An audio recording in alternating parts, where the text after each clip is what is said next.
So, Pranito, right? So, Yes, ma'am. so give a brief introduction about yourself. Thank you, ma'am. Good evening, ma'am. I am Pranito Boito. I live in Khorda, North 24 Parganas. I have done my schooling from Rahura Ramakrishna Mission. After that, I have pursued my BTech in Electrical Engineering from Techno India Salt Lake. Since then, I have started preparing for civil service examination, ma'am. And my hobby includes singing, particularly in the genre of Bengali folk music. ওকে, প্রাণিত, তার মানে তোমার বাড়ি north চব্বিশ Pargana, right? Yes, ma'am. Not too much problem. ঠিক। আচ্ছা, north চব্বিশ পরগনার Bongaon sub ডিভিশনের কথা তুমি জানো? হ্যাঁ, ম্যাম। বনগাঁ সাব ডিভিশনের আন্ডারে কটা ব্লক আছে? বনগাঁ সাব ডিভিশনের আন্ডারে ম্যাম ৩টে ব্লক আছে। কি কি? বাগদা, বনগাঁ এবং গাইঘাটা। আচ্ছা, তুমি কোন ব্লকের আন্ডারে থাকো? ম্যাম আমি ব্লকের আন্ডারে পড়ি না, খড়দা মিউনিসিপ্যালিটি, আমি মিউনিসিপ্যালিটি এরিয়ায় থাকি। আচ্ছা, so through out your upbringing urban এরিয়াতে হয়েছে, রাইট? হ্যাঁ ma'am. So don't you think you are not very competent to serve in the rural Bengal? So আপনার মানিয়ে নিতে অসুবিধা হবে না? ম্যাম আমার মনে হয় আমার মধ্যে অ্যাডাপ্টেবিলিটির কোনো কোনো জায়গার সঙ্গে অ্যাডাপ্টেবল হওয়ার ক্ষমতা যথেষ্টই আমি মনে করি আমার মধ্যে রয়েছে। তো হয়তো সেই অর্থে আমার গ্রাম বাংলায় বেড়ে ওঠার সুযোগ হয়নি, শহরাঞ্চলেই আমি বড় হয়েছি। কিন্তু যতটুকু টাইম আমি সুযোগ পেয়েছি, আমার কিছু আত্মীয় স্বজনের বাড়ি গ্রাম বাংলায়, সেখানে আমি গেছি এবং কোথাও ঘুরতে গেলেও আমি সেখানকার গ্রামের মানুষের সঙ্গে যতটা সম্ভব মেশার চেষ্টা করেছি, তাদের সঙ্গে কথা বলার চেষ্টা করেছি। তো পরবর্তীকালে আমার এই সামান্য যেটুকু অভিজ্ঞতা হয়েছে সেটার সঙ্গে সঙ্গে আরো পরবর্তীকালে অভিজ্ঞতা সঞ্চয় করার সুযোগ যদি হবে, সেটাকে একসঙ্গে কাজে লাগিয়েই আমি যে কোনো পরিস্থিতিতেই, যেখানে আমার পোস্টিং হোক, সেখানে আমি মানিয়ে নিতে পারবো বলে আমি মনে করি। আচ্ছা, কিন্তু আপনি ভেবে বলছেন কি, ধরুন আপনাকে প্রত্যন্ত নর্থ বেঙ্গলের একটি ব্লকে পোস্টিং দেওয়া হলো, আপনি বাড়ি আসতে পারবেন না। তো আপনি শনি রবিবার ছুটি পাবেন না।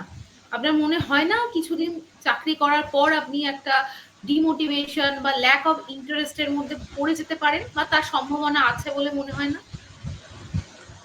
ম্যাম অবশ্যই একটা নতুন জায়গায় গেলে সেখানে নতুন পরিবেশ, সেখানকার সঙ্গে মানিয়ে নেওয়া বা বিশেষ করে ছুটির ক্ষেত্রে সমস্যা, এই বিষয়গুলোকে মাথায় রাখা অবশ্যই প্রয়োজন। কিন্তু আমার মনে হয় সিভিল সার্ভিসের প্রতি আমি ইন্টারেস্ট গ্রো করেছি for for betterment of the society, for betterment of the humanity, সেটার কথা চিন্তা করেই।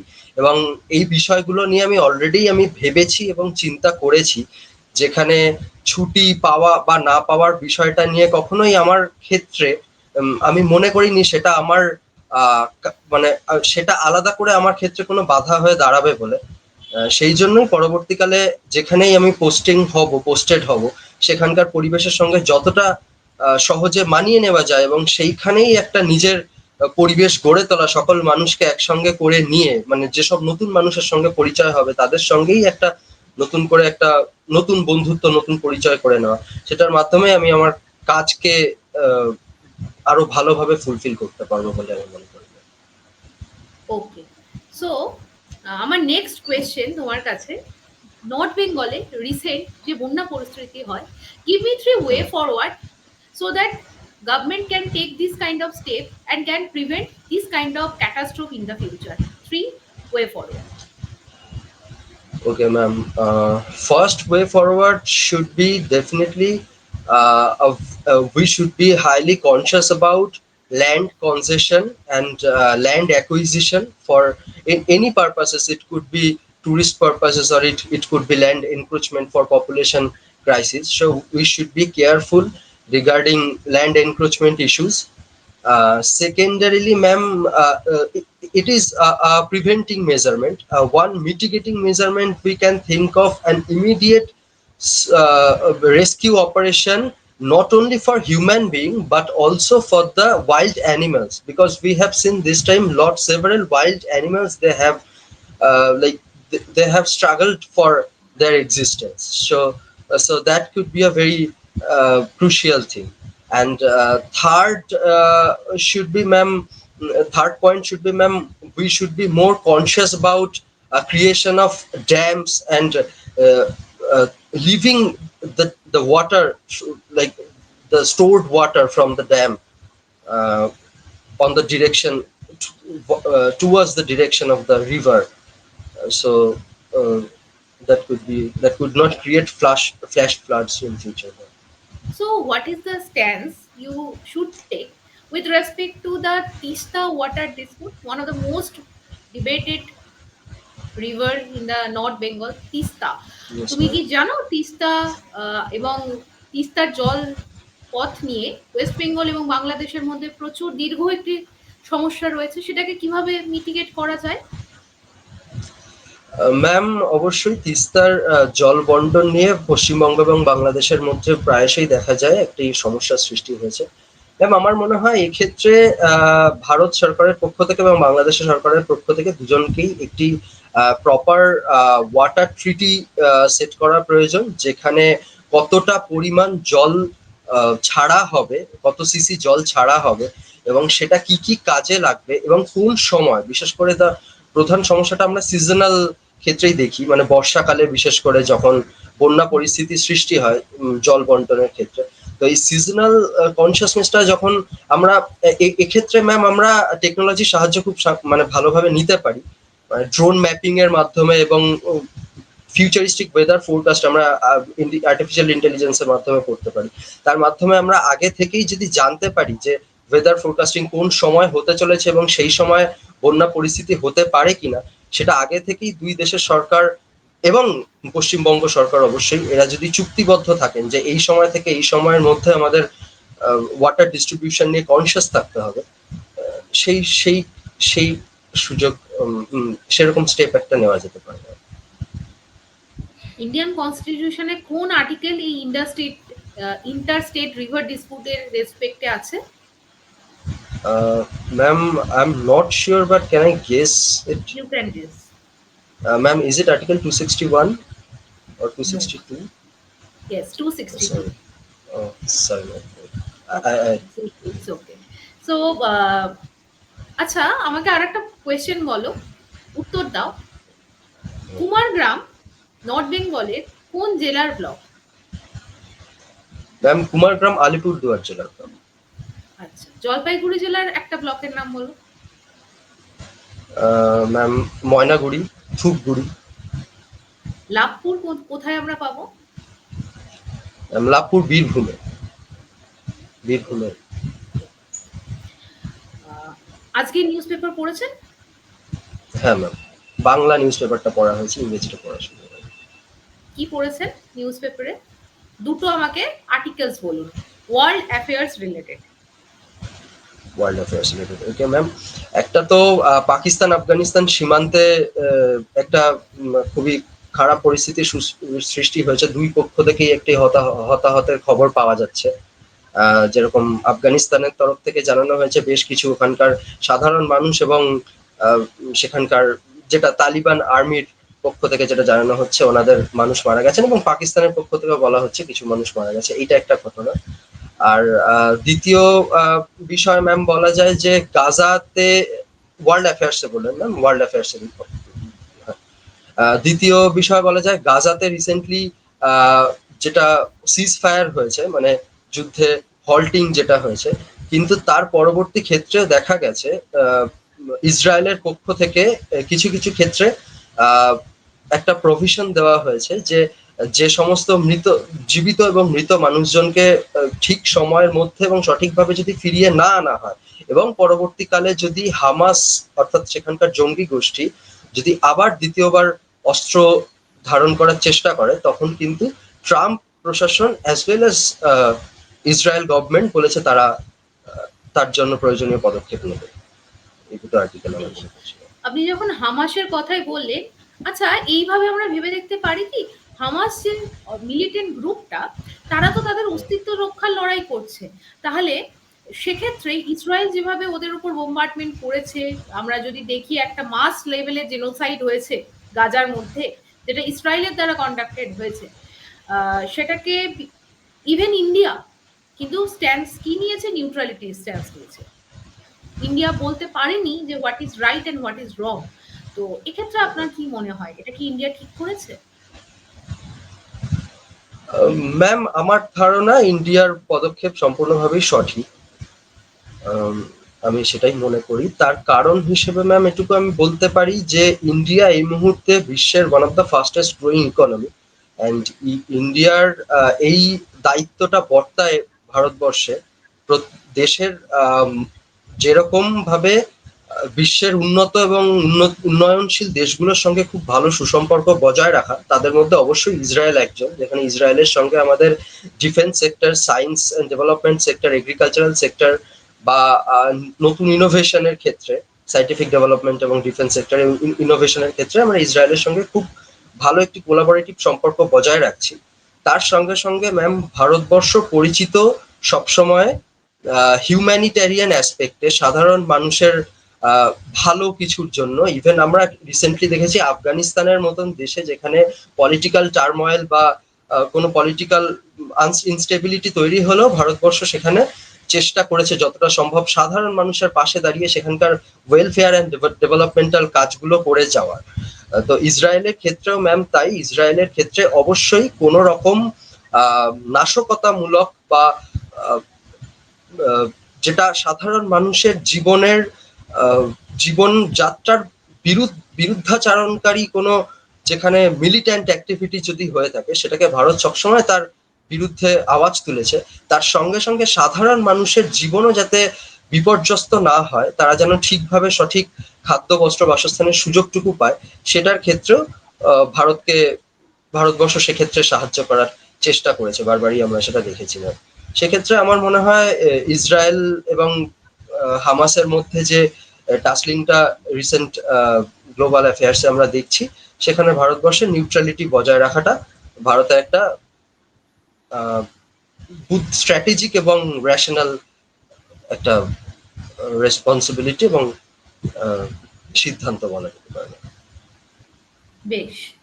আচ্ছা, যেহেতু আমরা এই জায়গাটা আলোচনা করলাম, আমার নেক্সট কোয়েশ্চেন, আচ্ছা ইন্ডিয়ার রেসপেক্টে ইকোনমিক যে গ্রোথ প্রজেকশন, সেই রেসপেক্টে যত গ্রোথ বাড়ে সেই রেসপেক্টে ইন্ডিয়ার যে ইনফ্লেশন রেট এখন কত আছে, কত থাকা উচিত একটা স্টেবল ইকোনমির জন্য? ম্যাম, একটা স্টেবল ইকোনমির জন্য inflation rate should be 3 to 4%। Okay, And সেটা কি এখন মেনটেন হচ্ছে? ইন্ডিয়ার এই মুহূর্তে ইনফ্লেশন রেট যথেষ্ট কমই রয়েছে, মানে ওই 3 মানে প্রজেক্টেড প্রবাবলি ম্যাম 3.6 অ্যারাউন্ড রয়েছে, কিন্তু রিসেন্টলি 4.2 আমার যতদূর মনে হয়। Not sure about it ma'am, okay, আমাকে ওকে। একটু দেখতে সো হবে। ঠিক, ঠিক। আচ্ছা, এই জায়গা থেকে আমার একটা কোয়েশ্চেন, আমাদের যে পশ্চিমবঙ্গ বা ওয়েস্ট বেঙ্গল, তার পার ক্যাপিটা ইনকাম আমরা যদি দেখি, বিগত কয়েক দশকের যদি আমরা ট্র্যাক রেকর্ড দেখি, সেটা ক্রমাগত কিন্তু কমেছে পার ক্যাপিটা ইনকাম। তো সেটা অন দি কন্ট্রারি আমরা যদি দেখি অন্যান্য সাদার্ন স্টেট বা ইউপি, ইভেন আমরা যদি নর্থ ইস্টার্ন স্টেটকে দেখি, সেখানে বেড়েছে। তো আমার মনে হয় ওয়েস্ট বেঙ্গল এমন একটা রাজ্য যার কিন্তু ইকোনমিক ভায়াবিলিটি আমাদের গোটা ভারতবর্ষের অর্থনীতির ক্ষেত্রে কিন্তু খুব বেশি ইম্পর্টেন্ট। তো একটুখানি আমাকে একটা কি দুটো পয়েন্টারের মাধ্যমে একটু বোঝাও কেন ওয়েস্ট বেঙ্গলের পার ক্যাপিটা ইনকাম কমলে সেটা ওভারঅল ইন্ডিয়ার রেসপেক্টে একটা অ্যাডভার্স সিচুয়েশন তৈরি করে। ম্যাম, অবশ্যই একটা পশ্চিমবঙ্গ ভারতবর্ষের ইকোনমিক দিক থেকে অন্যতম গুরুত্বপূর্ণ একটি রাজ্য। তার প্রথম কারণ অবশ্যই এটা একটা এগ্রিকালচারাল স্টেট, এবং agriculturally one of the top producing states গুলোর মধ্যে একজন, বিশেষত প্যাডি এবং ফ্রুটস ভেজিটেবলস এর দিক থেকে।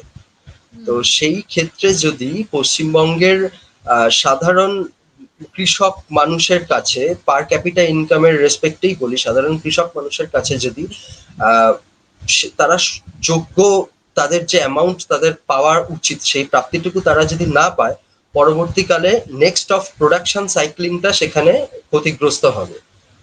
তো সেই অর্থে ম্যাম আমাদের প্রোডাকশনের দিক থেকেও প্যাডি প্রোডাকশনে পশ্চিমবঙ্গ 1 নম্বর, ফ্রুটস অ্যান্ড ভেজিটেবলসেও প্রথম দিকেই পশ্চিমবঙ্গ রয়েছে।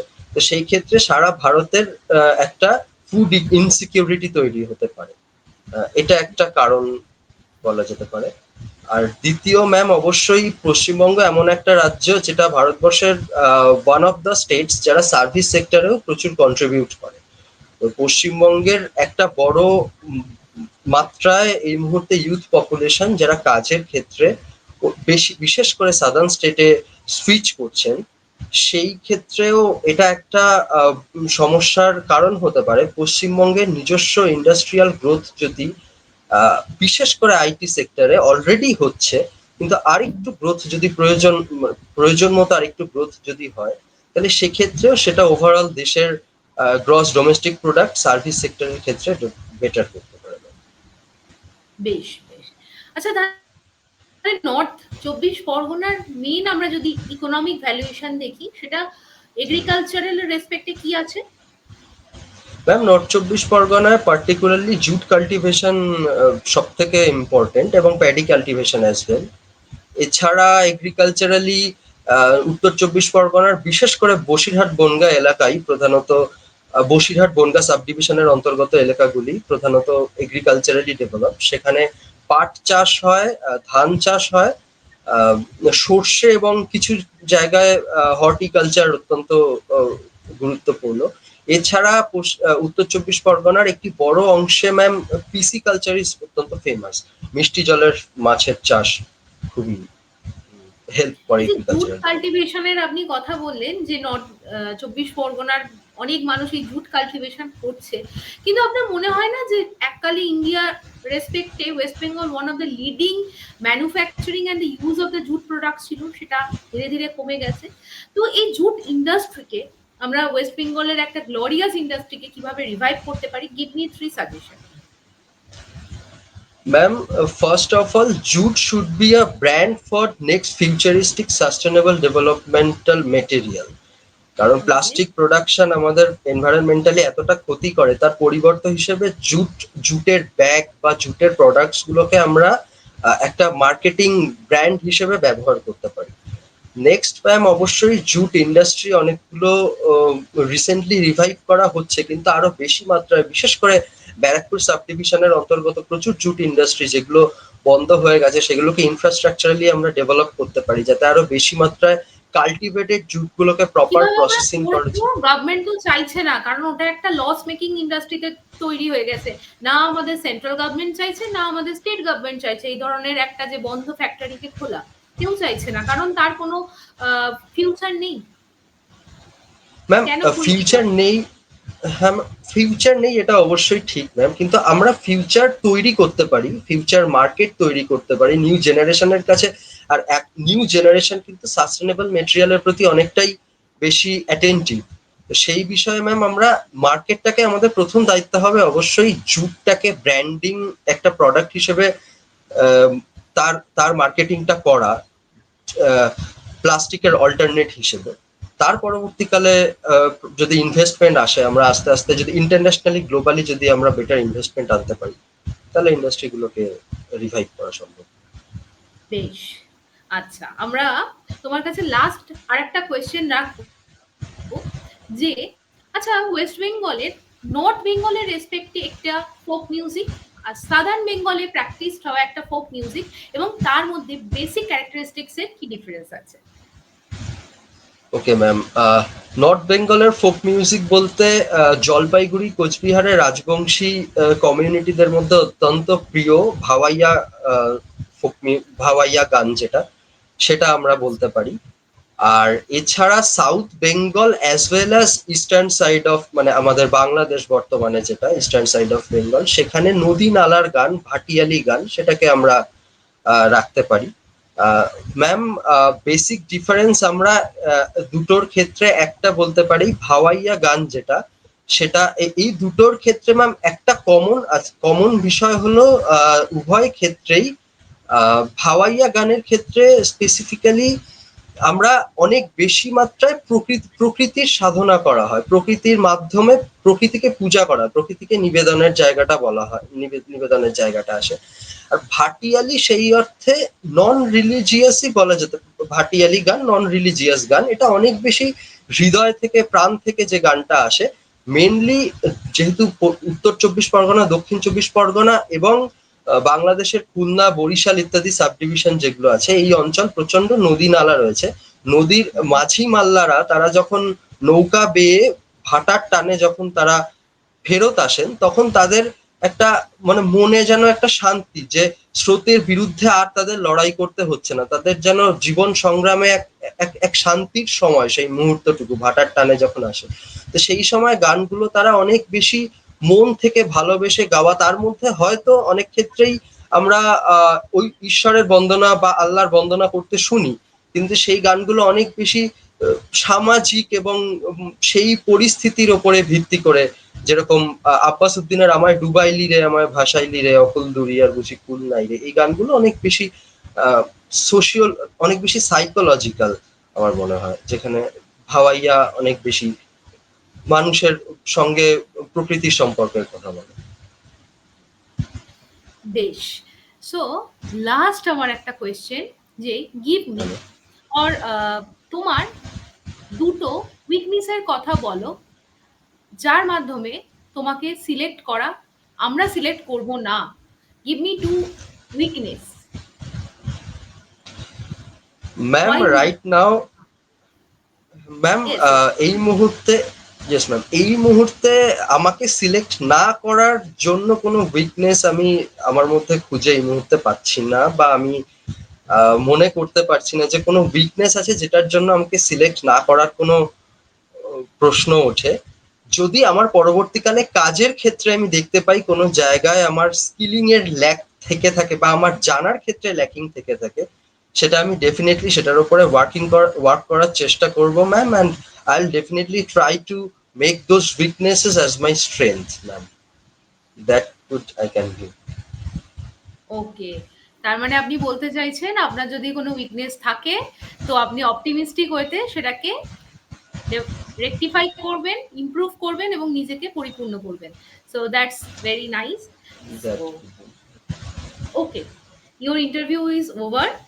Thanks, thank you ma'am, nice talking to thank you. You, thank you so much. Okay. One